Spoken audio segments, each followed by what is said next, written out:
So welcome everybody. I've just been told that this is the biggest webinar we had ever in Use Laboris history. And I guess it's a good moment to join a webinar on artificial intelligence, ChatGPT, future of work, lawyers and employment law, because as you may have recognized, the European Parliament has passed the AI Act last Wednesday. We're still in a legislation process, but it is very important that everybody of you, especially from HR law perspective, not only technical perspective, will get a first idea, or maybe more, what we will present here, what artificial intelligence and especially ChatGPT will be for your work, and the importance of HR. You know the discussion about the digital transformation. We are talking since years about the age of industry 4.0, 5.0. And everybody from you guys, I'm quite confident, is challenging a lot of challenges when it comes to discussions about digitization, especially when you are in Germany.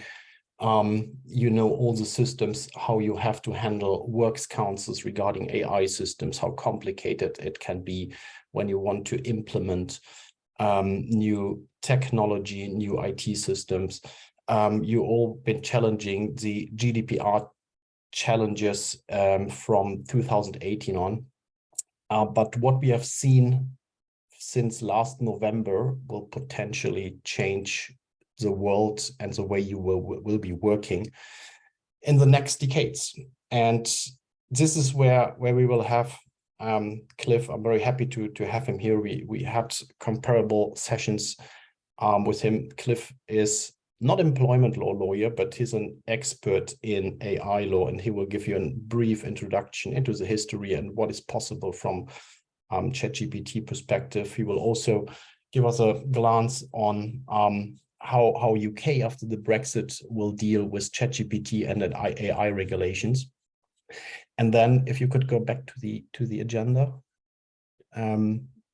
this will end up, and after that we will have a chat, and also happy to have Marco here from Italy on numerous aspects of ChatGPT and AI. And I'm very happy to have Marco from Italy here, because you might have recognized that ChatGPT and Italy had a kind of war, and ChatGPT was banned for a couple of weeks in Italy, and we will have a look on AI and legal data protection in Europe, Germany, and especially also in Italy.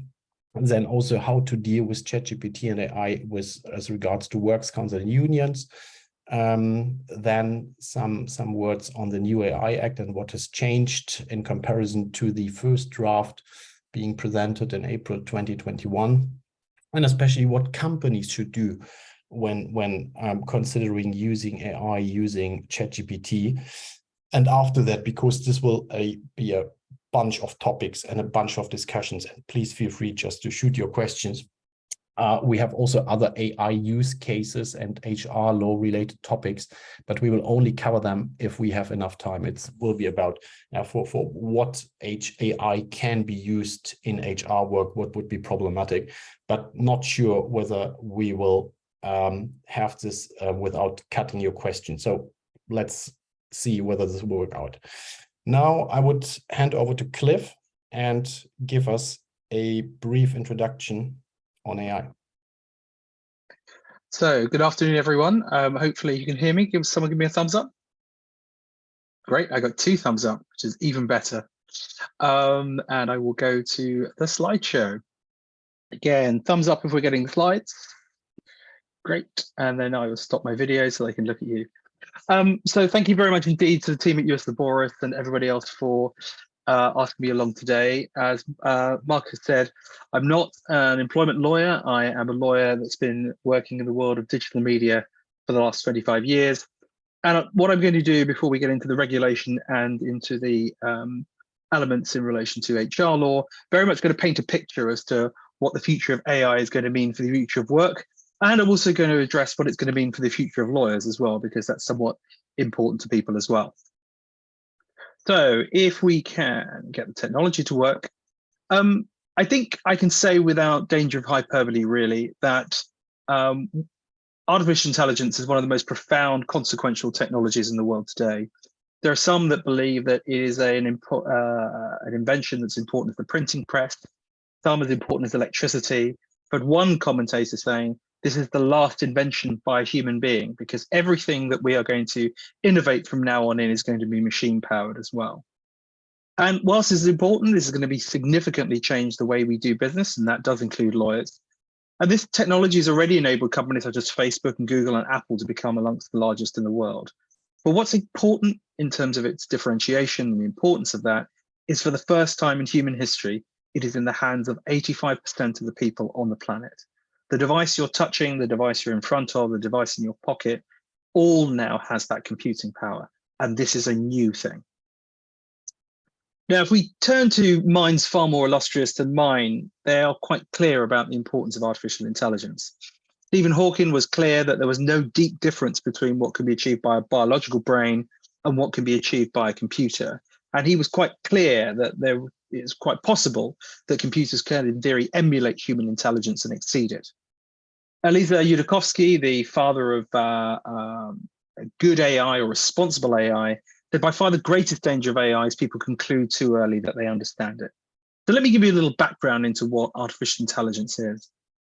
Now, the idea of artificial intelligence, actually, the first recorded discussion of it was from Aristotle in Politics, where he talked about a weaving machine that could operate by itself, or a technology that could play the lyre, which is a form of guitar, without a plectrum and without human hand, would mean that human beings would no longer have to think about working or having masters or indeed slaves.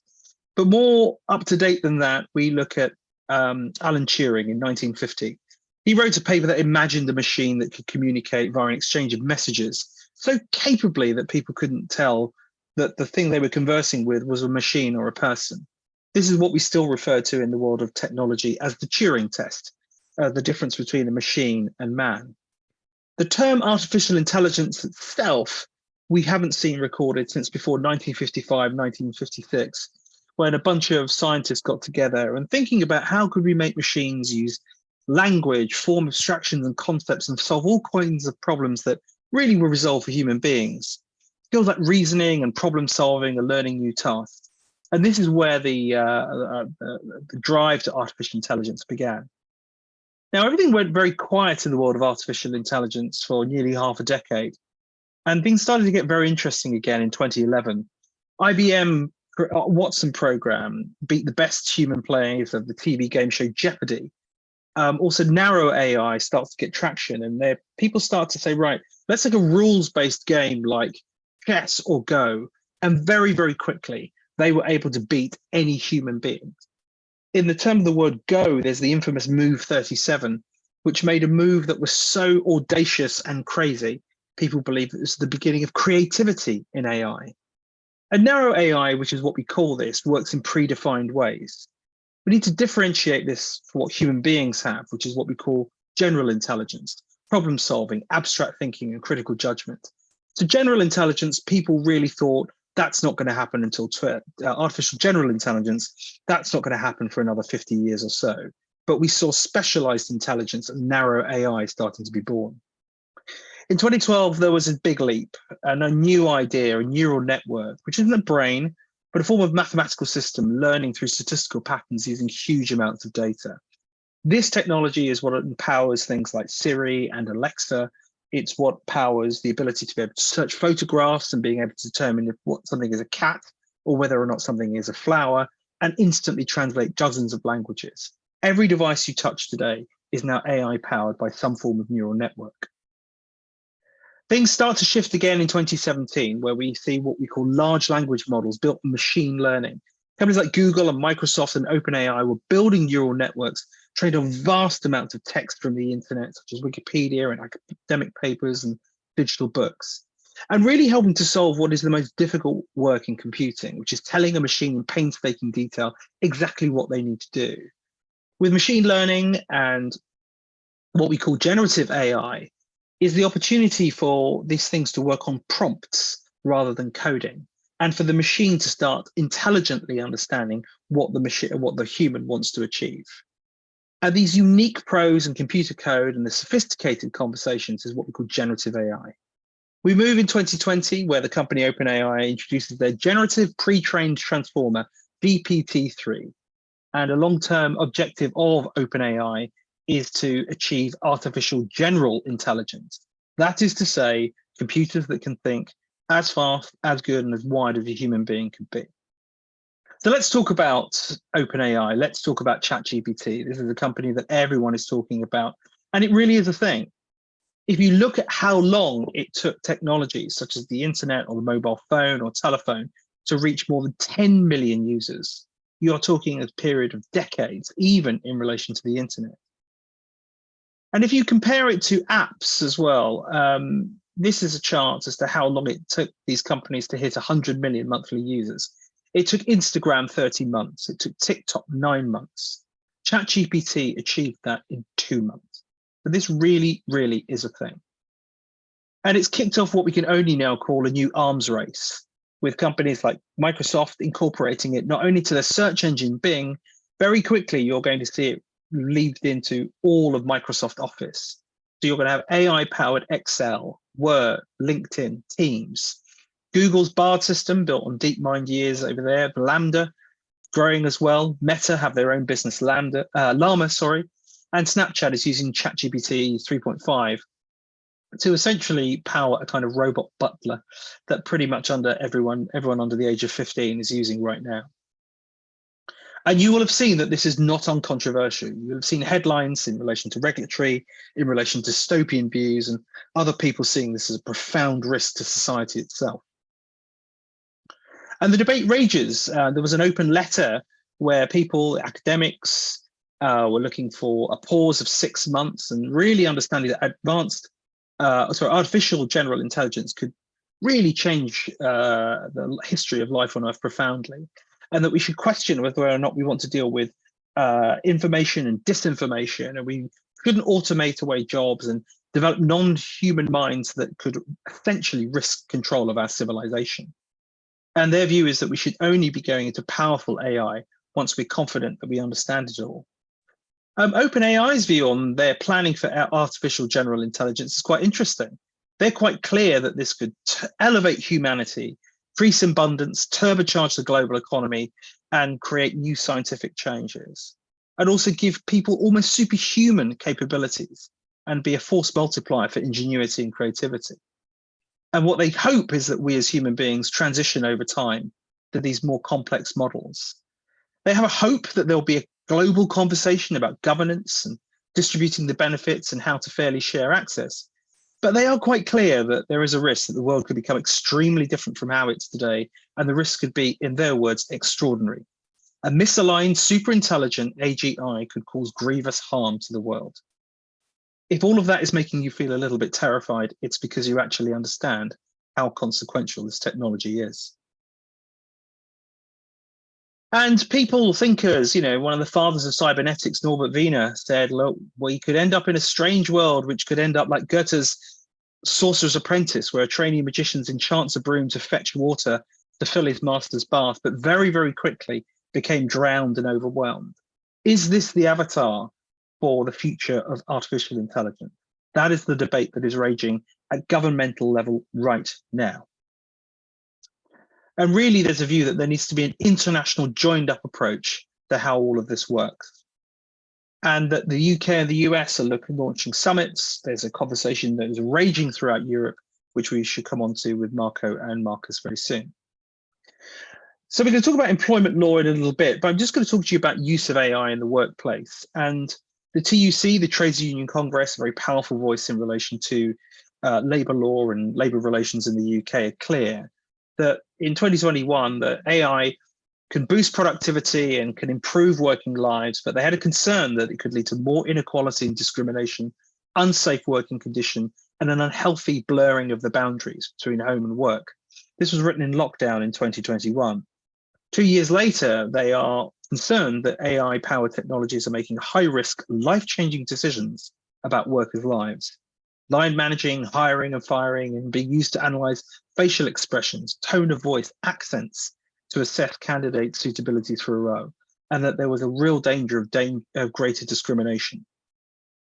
In the US, MIT were very, very clear that actually we should be thinking about imagining computers should do the jobs that they can do best and people doing the jobs that they can do best. That really we need to make an idea that it is not about people or computers, it's about people and computers. Very much recommend looking through this document, Artificial Intelligence and the Future of Work. Some really great thinking in this document.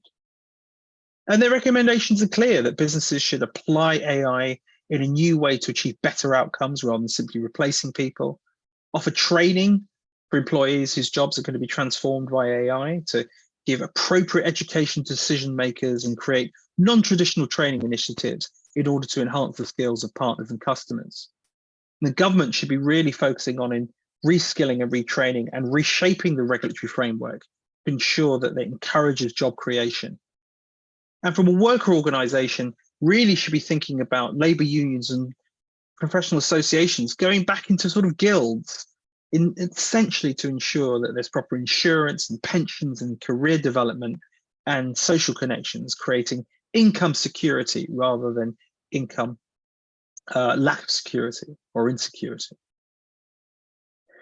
And this gentleman here, James Manika of Google, says it very, very clearly. There will be jobs gained, there will be jobs lost, and there will be jobs changed. All three things will happen. And this is the truth of it all, is that despite any denial or any other stages of grief that businesses are going through, all of these three things are going to happen, and we need to seize that opportunity and make sure it's applied for good. Let's talk about law firms. Many lawyers on the call, and let's be clear. I was at a conference this morning about the future of the creative industries, and people were very, very upset about what it was going to mean for the future of filmmaking and music and computer games. And my answer was very, very simple, which is, will someone please think of the lawyers? Because it's going to be disruptive and it's going to change everything. If you think about how law firms are using AI today, we're using it in e-discovery, in expertise automation, research, contract and litigation management, predictive analytics. This is being used at great, great speed. Richard Susskind wrote this year in the Times that he believed that for some tasks such as quick drafting and summarizing, ChatGPT is already better than junior lawyers, a view that I'm sure a number of people on this call will have a view on. And no less than our most distinguished judge of the UK, Lord Geoffrey Voss, was very, very clear that he believed that robotic judges were going to revolutionise the courts, that vast amount of the review of precedents and case law and arguments would be done by a machine, and that judges would essentially do the last mile and make the final decision. In the US, this gentleman, Josh Browder, was looking to ensure that a robot would act as a lawyer and that their AI would whisper into someone's ear with exactly what to say based upon all the inputs.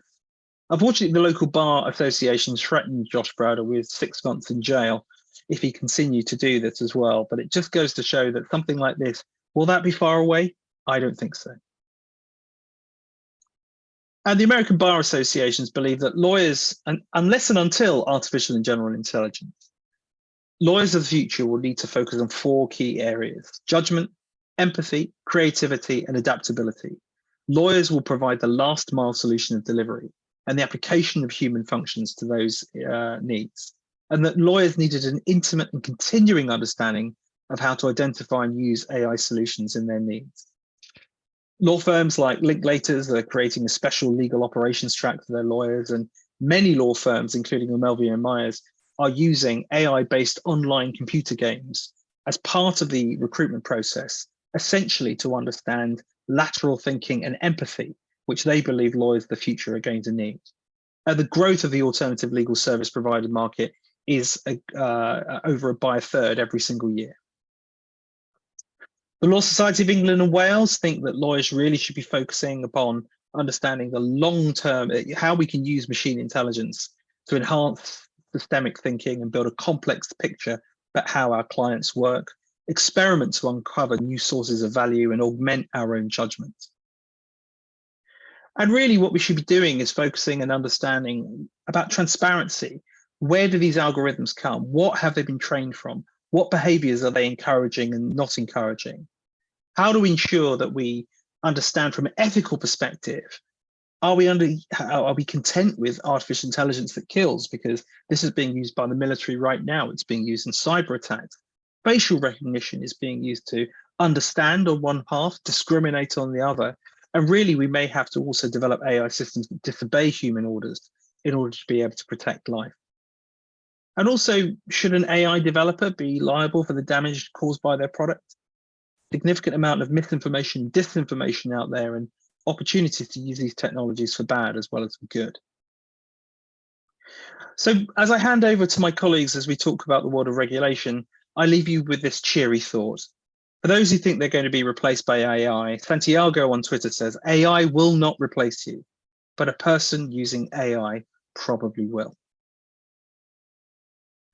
So with that, I'm going to hand over to Markus to talk about the regulatory aspects. And off we go.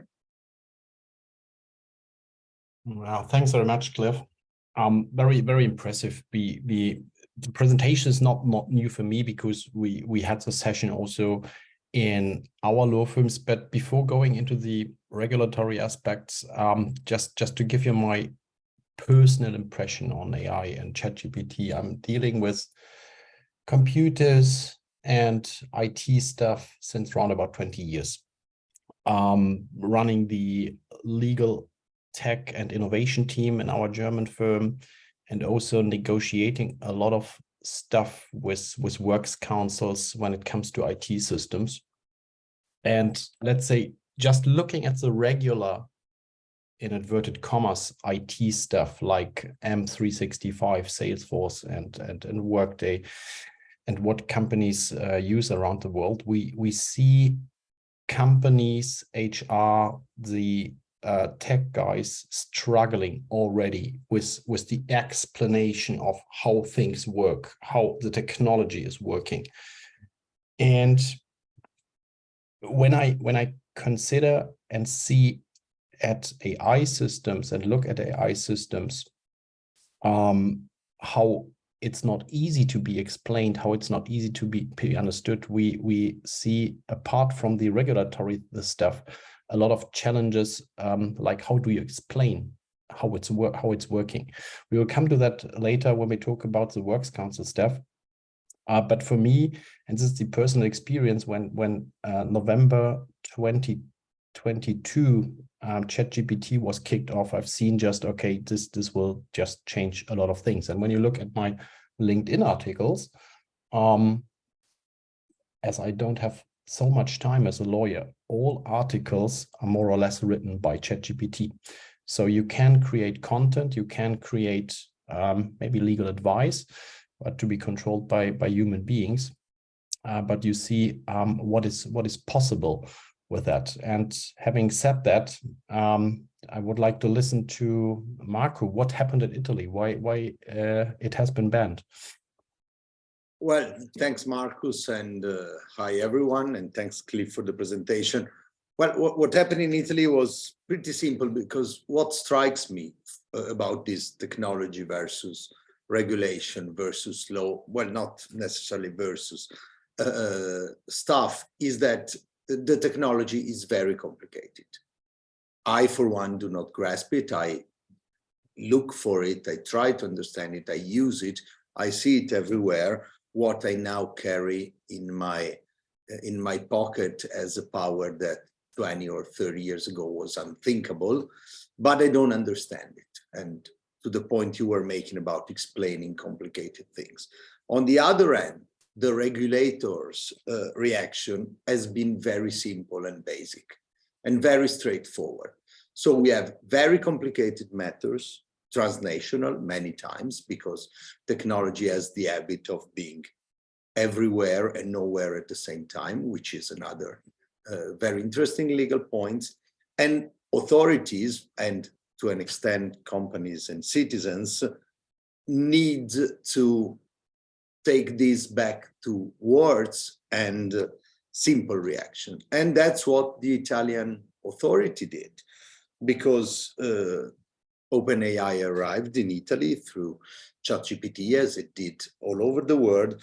And in Italy, the Data Protection Authority had a 2 pages document, which just said, wait a second, I can't find the things I'm looking for. I can't find a notice to people. I can find a filter for minors. I can find an explanation about what data are fed into ChatGPT and what goes where. And I cannot find a legal basis for this treatment. So I'm not digging deep into how this new thing works. I'm just noticing that on the door, there are no signals of what should be there. There is no buzzer that you need to press to be let in. So it's just too open, you know, and that was the, so what I'm doing is let's wait and see, let's suspend it.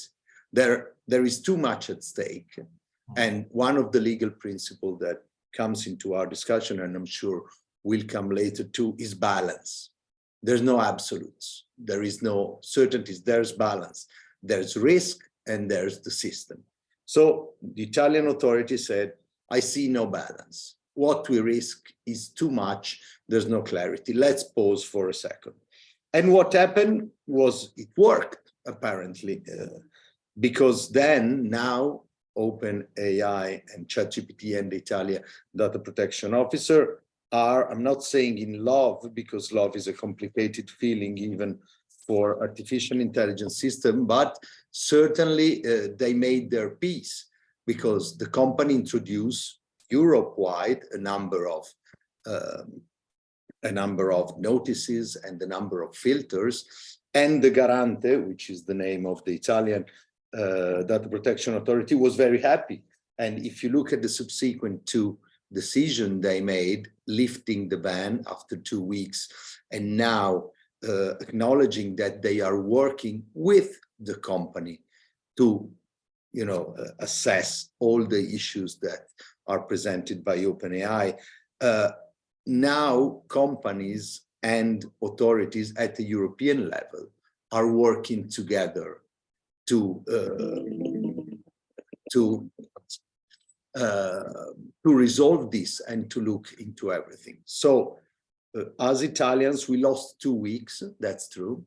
So you likely have better, I'm sorry, back to AI, my computer phone is ringing and refused to stop ringing because I have too many. I'm sorry. So what happened was it was paused for 2 weeks, it came back, and now the Data Protection Authority is working with all the European DP authorities with ChatGPT to make sure that the tool that's there, and that's to Cliff's point, this is here. It's not something that will come. It's not a prediction. It's systems that currently work in our system. Now they are a bit clearer, and hopefully they will work to be even more so. Yeah. Let's say the situation in Germany and from a data protection perspective is quite comparable to Italy. I know, because it's not a surprise, because we have a, let's say, European level of regulations. And what we see in Germany, that also the data protection authorities, and you don't have one like in Italy, but you have several data protection authorities. They're just, let's say, a kind of, they're looking on the development, what is going on. When you look at GDPR and compare it to what OpenAI ChatGPT is doing, you can have very big data protection concerns. And this brings up the question, and this is what we have in a discussion internally in our law firm. I know this discussion is also going on in other law firms, but also at companies. Shall we use ChatGPT from a data protection point of view? Shall we allow the use? And there is no final statement from a regulatory or from court rulings point of view. But what we can say, at least when you use the free versions of ChatGPT and just instruct your employees, hey, you just completely go get an account and use it. And you can use those things also for work. It can be problematic from a GDPR point of view. So it's very important when you're considering start using ChatGPT in your company. It will be very important how you introduce this. Yeah, we have this discussion also in our law firm, how you can just go to the market with ChatGPT and ask also your lawyers, hey, try it or not use it. You need to have very thorough considerations about data protection things. And this is a developing discussion. And if you don't face the discussion and don't take the right decisions, there might be, like everything related to GDPR, a lot of claims and potential fine damages you have to take into consideration. I wouldn't say this is, let's say, a new topic in Germany, because as you may have heard, when you listen to some local authorities dealing with data protection, you wouldn't be allowed in Germany to use M365, what would just stop the German industry. So you have to also balance that, let's say, legal assessment from the authorities, what is reasonable, what is not reasonable. But I would expect that there will be a lot of, let's say, new developments on data protection in the next months, weeks, and years, apart from the AI Act, I guess. And this also, I find it interesting when you listen to the statements, recent statements of the OpenAI CEO, Sam Altman, who just said, hey, guys, we will try to comply with the European regulations. But if we cannot meet your standards, your regulatory standards, maybe we will just stop the use in Europe. And for me, will be very interesting. And this maybe relates also to the question we have in this Q&A. What are the current considerations on the AI Act and AI regulations in UK, Cliff? Can you give us some insights on what the discussion is? Well, there's been a bit of a U-turn.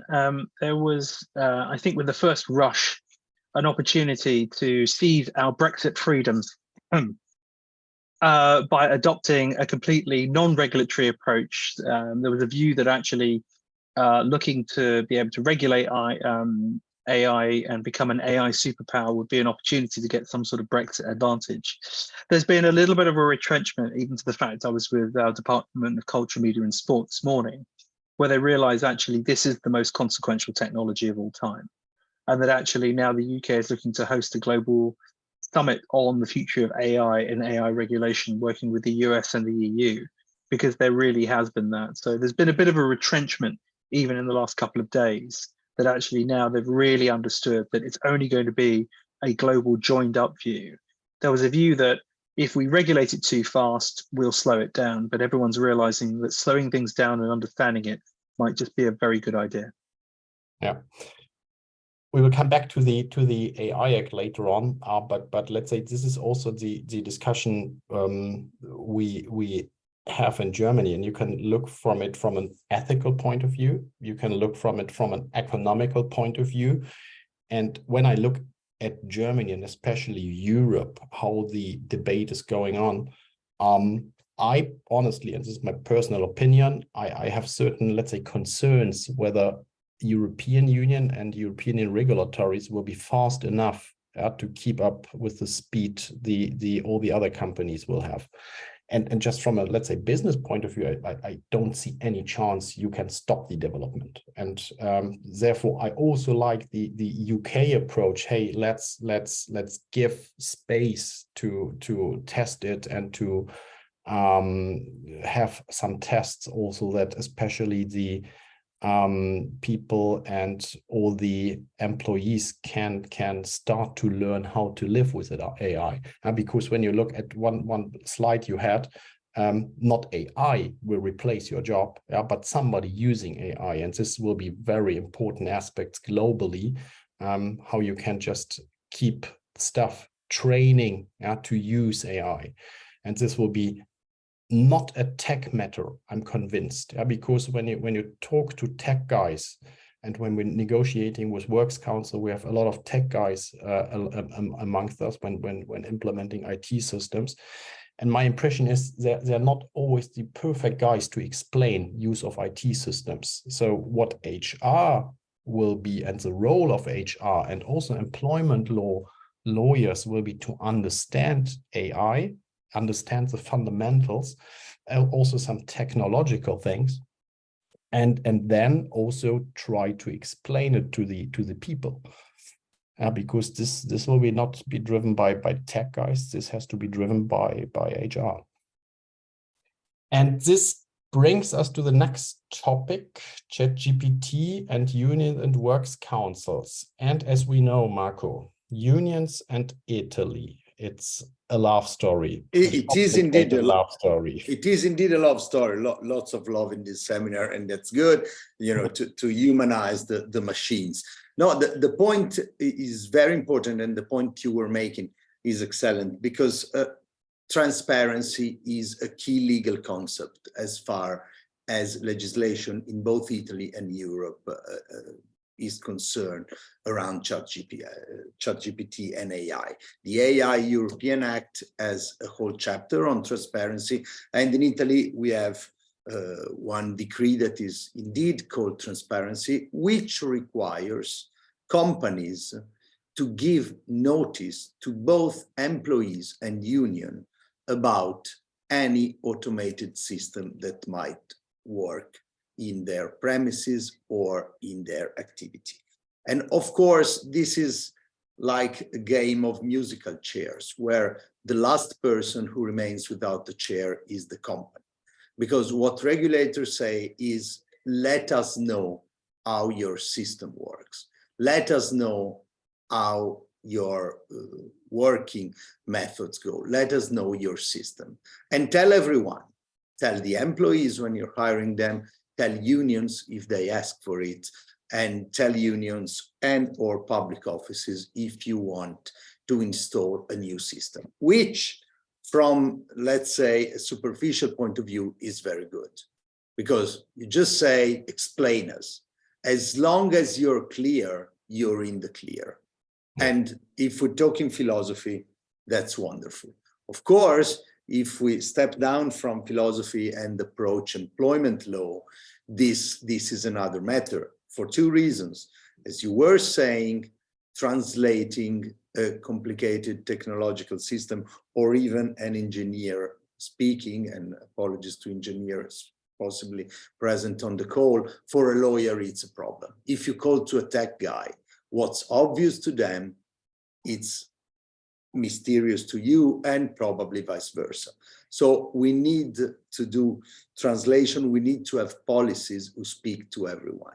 And unions, where do they come in here?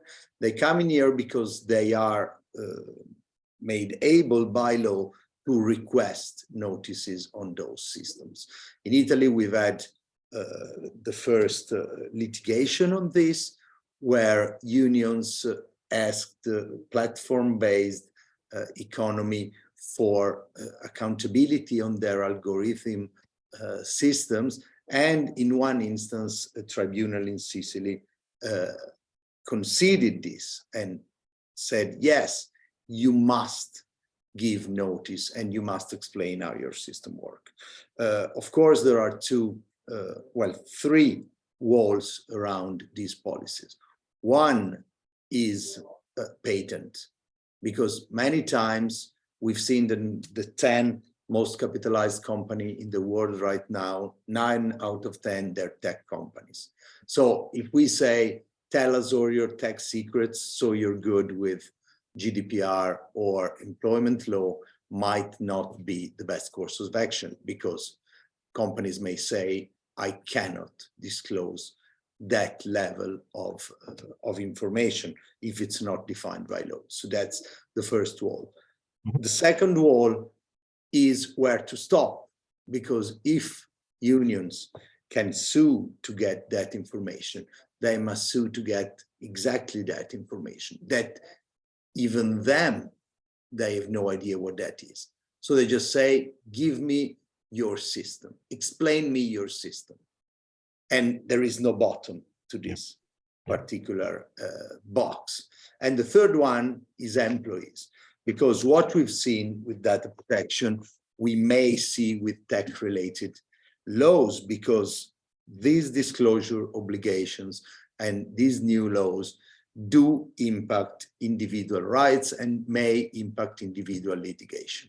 As we've seen 7 years ago, when a claim was underway, it was one letter to the Data Protection Authority and one letter to the company with employment claims.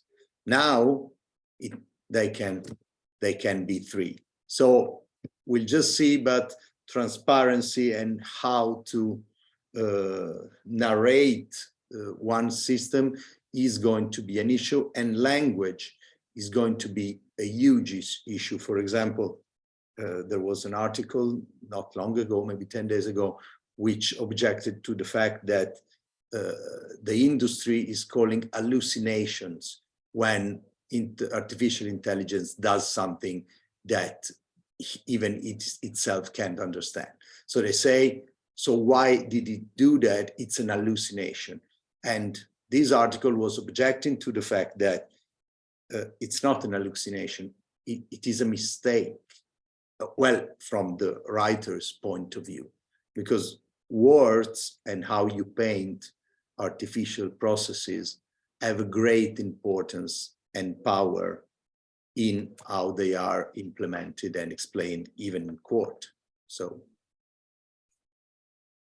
comparable situation regarding explaining AI in Germany when it comes to works council, and just to give you an idea, and it's partly dealing with AI. What we were experimenting also in conciliation boards and in negotiations with works council is not to use tech guys, but use psychologists to use for the explanation. Because when we're talking with staff, when talking with works councils, it's of course about the technical system and data flows and all the other stuff, but it's also about addressing the fears of employees. And you cannot address properly or perfectly those fears when you only handle it from an, let's say, HR and labor law perspective and tech perspective.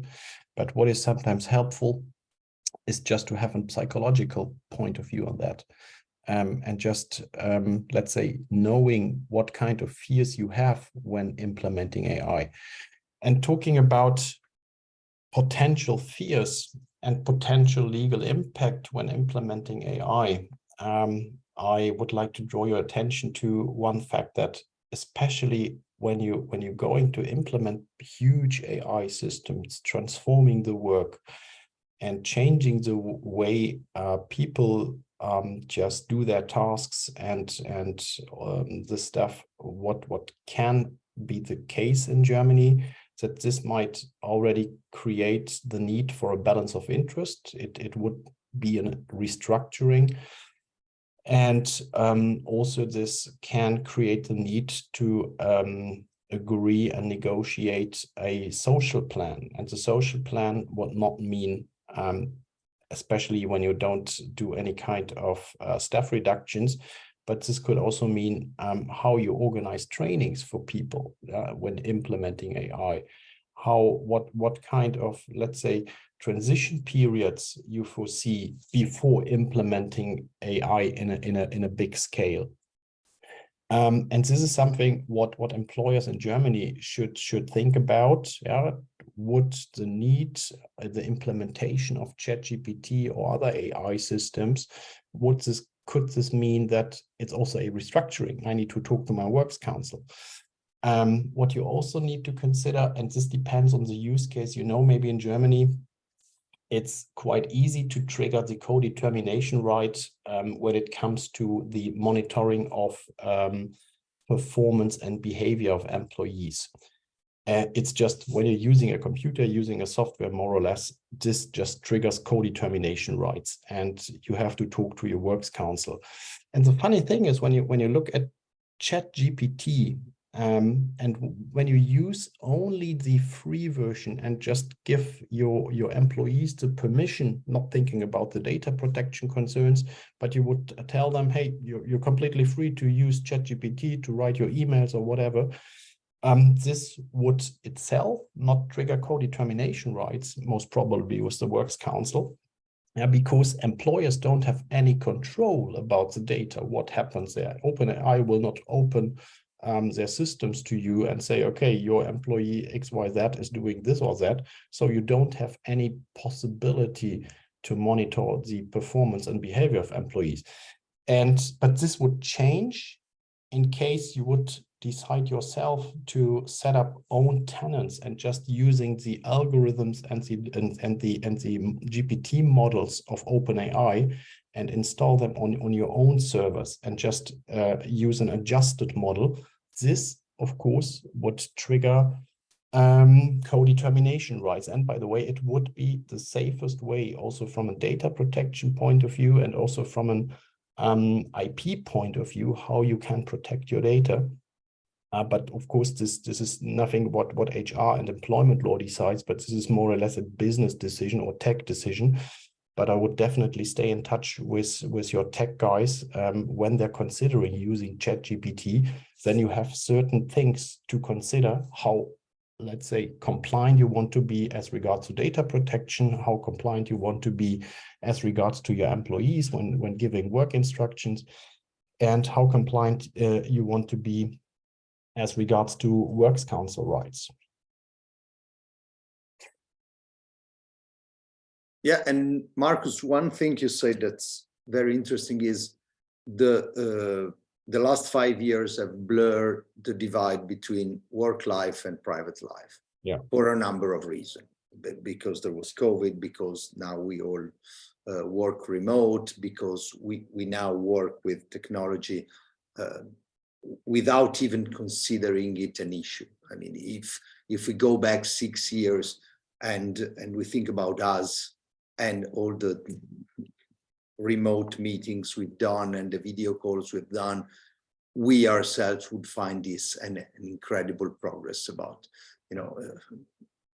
yeah, reverse to what we did before. But employers need to take into consideration the divide between private tools and private life and company tools and company lives. This is similar to what happened with social media 15 years ago. Because if we allow company data and company input to be used by employees freely on their own accounts in ChatGPT or whatever OpenAI provider there is, we really need to regulate this working time-wise, tax-wise, intellectual property-wise. And this is not easy. Yeah. On the other end, which is a smaller end but still exists, we have the health and safety concerns. Because if you just tell people, go lose yourself in cyberspace and come back with a wonderful work done, you might have issues, and you might have claims, and you might have people taking this a notch too far or too literal. So the policing and the before policing, the understanding of the dynamics that are really useful to your organization is the real key thing, because it's very easy to get lost in all these concepts.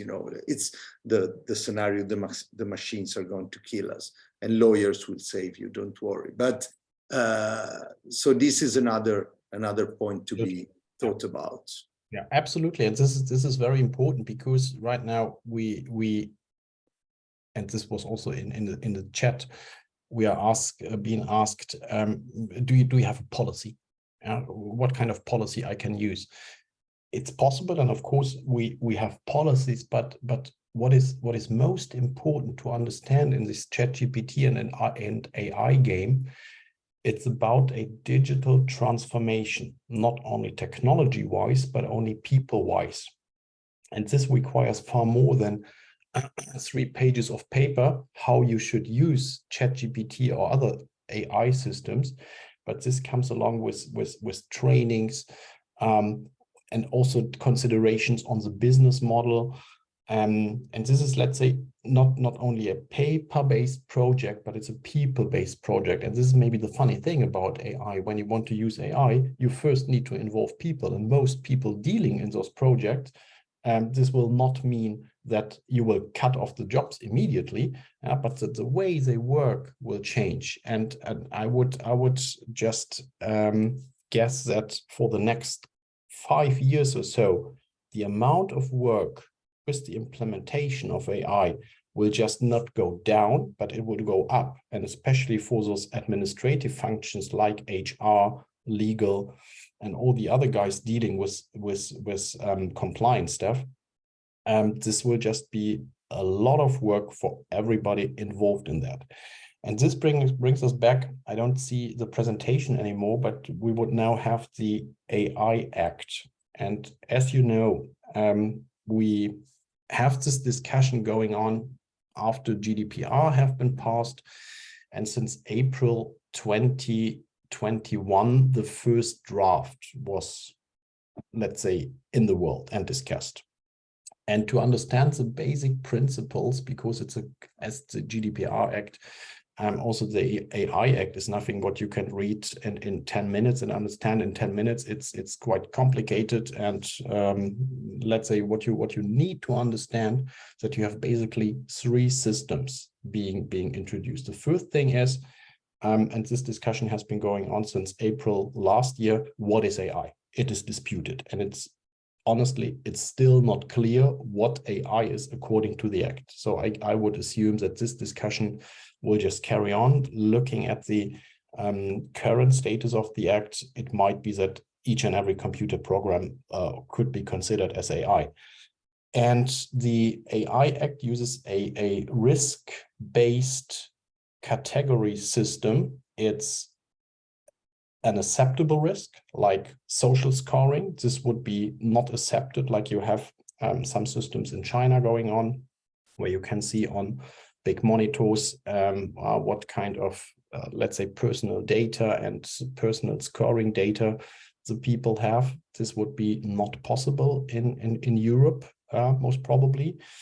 Then you have AI systems with high risks. And this means that also systems for recruiting and evaluation and social benefits and so on. So all HR-related IT systems and AI systems might be considered from a legal point of view in the future as a high-risk AI system. This will also mean a lot of work, how you just handle it. You have certain audit processes foreseen by the draft bill on AI, and this will also mean that let's say you have to start now how you want to implement your AI systems. So even the Act is not in force right now, it would be a good advice and a good idea internally when you have a look at the current draft, so you're not surprised. Otherwise, you would run in a situation like with the GDPR.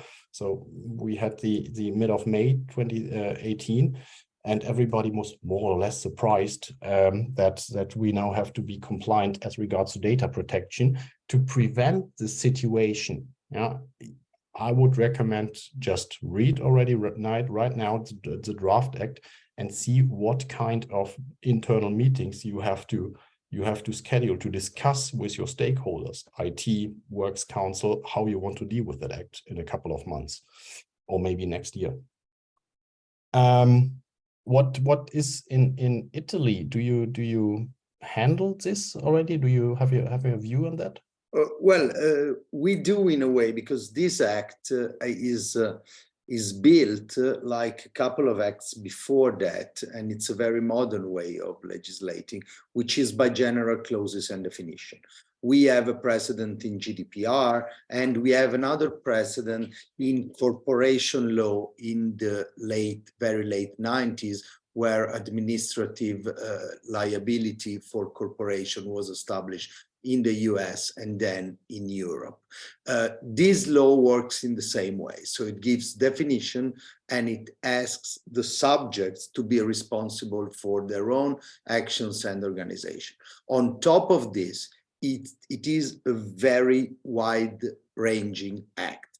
Like GDPR before that, it even raises question of extraterritorial reach and might, because it just says whatever comes from outside but is enacted in the union's territory is subject to this act. And it's like GDPR treatment for data protection.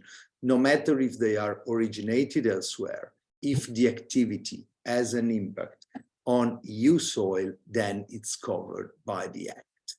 So very general definitions, very general law, but very specific penalties and responsibilities, because then the same authorities, like data protection authorities, are starting to, and we're looking at that, will be monitoring what you did. So in Italy and elsewhere, the advice is start thinking, start writing on a blank piece of paper or on a blank file, what are the main points that affect your organization? What are the systems? What are you doing? And what is the role of your employees or agents? Because the role of man versus the AI system is central to this legislation. So are there totally automated systems, or are they automated systems being vetted or managed by employees or men? And you have to think this in the context of wider company policies like data protection, like health and safety. Everything points at a very big company book that has all kinds of chapters, but in the end paints a coherent picture of what each company does and where the responsibility lays. It's a long road and it's a very bulky piece of legislation, and some of the definitions are not immediate and need to be, let's say, mulled over a little, but in the end, it's a way of facing technological and business change that cannot be stopped and therefore need to be embraced and regulated. Yeah. And maybe most interesting point, and as we have some minutes left before we come to any questions, is what employers should do with ChatGPT. And basically there are two options. One option, and just from a legal perspective, it wouldn't be unreasonable looking at the risks we were talking about, that you just prohibit the use of ChatGPT in your company. Yeah, you would be allowed to tell your employees you're not allowed to use ChatGPT as long as, for example, all the data protection concerns are not clarified.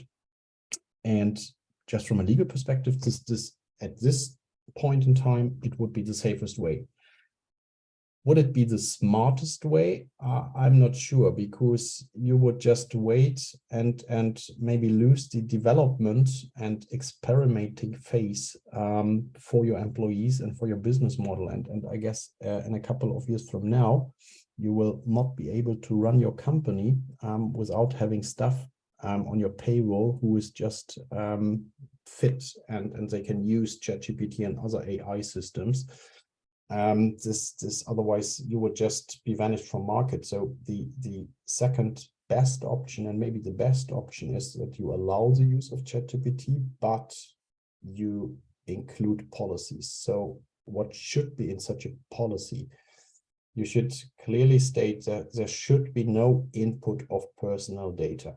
Yeah, so no personal data, no company data, no confidential data. You maybe heard about the Samsung case. I don't know which country it was, where the people just gave confidential information in, and this was, let's say, terrible for the company. And when you talk to tech guys, what also can happen is when you have, let's say, for example, 10 guys coding certain stuff as a system, and one guy just says, hey, ChatGPT, give me a part of a code to include a sales software, and the other guy says, hey, I want a different part of that software, and then a complete different user asks, hey, can you tell me what kind of sales software these guys are using, this company is using? This would be technically possible. So be very careful what you allow your people to include as input, because you might not like the output ChatGPT gives to other companies. So definitely no input of trade and business secrets or other sensitive data. So let the people use ChatGPT for emails, but no clear names, no company data, nothing like that. It's too dangerous, especially in the free version. And for as regards to the paid version, let's say ChatGPT and OpenAI said, hey, we can toggle it off that we not train our models with your data, but you never know. So if you want to have a safe way, you go for own tenants, together with your IT, and then you have more control about the data and what happens. From a data protection point of view, this would be the more safe way. But then if you have a works council, this might trigger co-determination rights you have to deal with. You should also clearly state for which kind of tasks your employees should be allowed to use ChatGPT. Now, for example, for marketing presentations and marketing texts, and maybe also job titles and job explanations, ChatGPT is a perfect tool. So I would define, and this is what you should do internally, just to be aware for what we could use that system. And this should also be part of this policy, that the people get some guidelines for what I should use ChatGPT. If you go for the paid accounts, what you also should regulate, who will just pay the bill. Is this the employees in Germany? At least when you give the people the possibility and ask them to use ChatGPT and the paid version, then most probably the people would have a claim against the company, and you have to just pay me the $20 from my account. And then also this might trigger tax things and other stuff, and maybe also other co-determination rights. And this would have to be considered depending on the use, how you want to allow the use of ChatGPT. This can trigger different, let's say, legal things to be considered. And what I wouldn't do, and what we're also not doing in our company, is that we just spread a piece of paper with a policy, but using ChatGPT, taking the fears of the people and just giving them guidance and advice should also go along with training, through HR, through the tech guys, maybe sometimes through psychologists, explaining AI and how the company is dealing with AI. So, and maybe this will be the most important part when considering allowing the use of ChatGPT, introducing policies, would be also, hey, we are also combining this with trainings through HR, so the people understand for what AI is good and not good. This is the most important part. And as expected, the other AI use cases like robot recruiting, selection process, termination, work instructions through AI, can a computer just ask people to do certain tasks? We don't have enough time, I guess. So maybe another seminar we could just introduce. We start from there next time. So.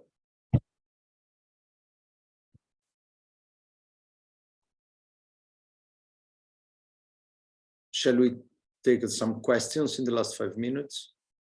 Yeah, Josie Bell, have you questions? Yeah, there are some here.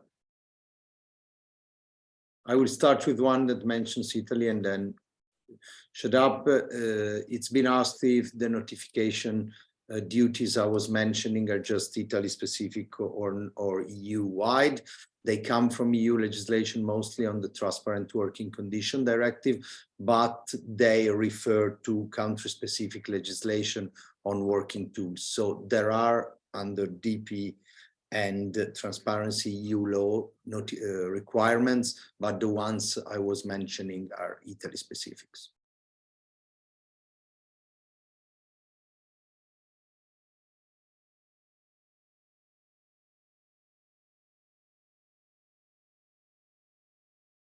So Josibel, as I cannot see the Q&A anymore because AI has tricked me. Okay, so I can see them. I'll just pick them at random. Of course, we will get back to you separately and try to answer them all. There's one saying that if it does require substantial legislation changing because there are existing law, and particularly in health and safety, or the Equality Act 2010, which take into consideration many of the issue we have. And the question ends about AI manufacturers and to supply information to employers that enable them. I do fully agree. The point is that the new legislation, the very important part is the definitions. The definitions do paint a coherent pictures of new systems, and the categorization of system is something that cannot be referred to past legislation simply because that potential for system did not exist. The fact that the law is trying to chase the tail of technology is something to be commended, because otherwise years pass, technology goes somewhere and the law is still stuck, and it's still written from a mindset that didn't consider the implication. So in a way, a good legislation on AI is a good solution for everyone. I love this one question. Works councils unions are not famous for innovation. Consultations with them will take months and create a huge competition disadvantage for European markets. This is also our view on that, because when we are talking to works council, negotiating with works councils, it very much depends on the individual characters, how you address them, how open they are to innovation. But you're completely right. When you look at the German Works Constitution Act, let's say the roots of the Works Constitution Act are from 1920 roundabout, and the first computer was introduced roundabout in 1941. So you see this gap, and there is still a gap, like what is technology and what is let's say the view of works councils on technology and innovation. And this is, let's say, a big challenge, especially for German companies. And you can also try to drive this through a digital transformation. Yeah, look what kind of people you can get into your works council. Yeah, so I would also consider trainings with your works council on innovation. Of course, they cost money, but they need to understand the business. They need to understand the need to adopt and the need of speed just to stay in the market. I just read, we have more questions, but we ran out of time. Yeah. Thank you very much. I hope it was interesting. So you have an idea to think further on, discuss internally, and in case of any other questions or discussions, just reach out to us and we have a chat.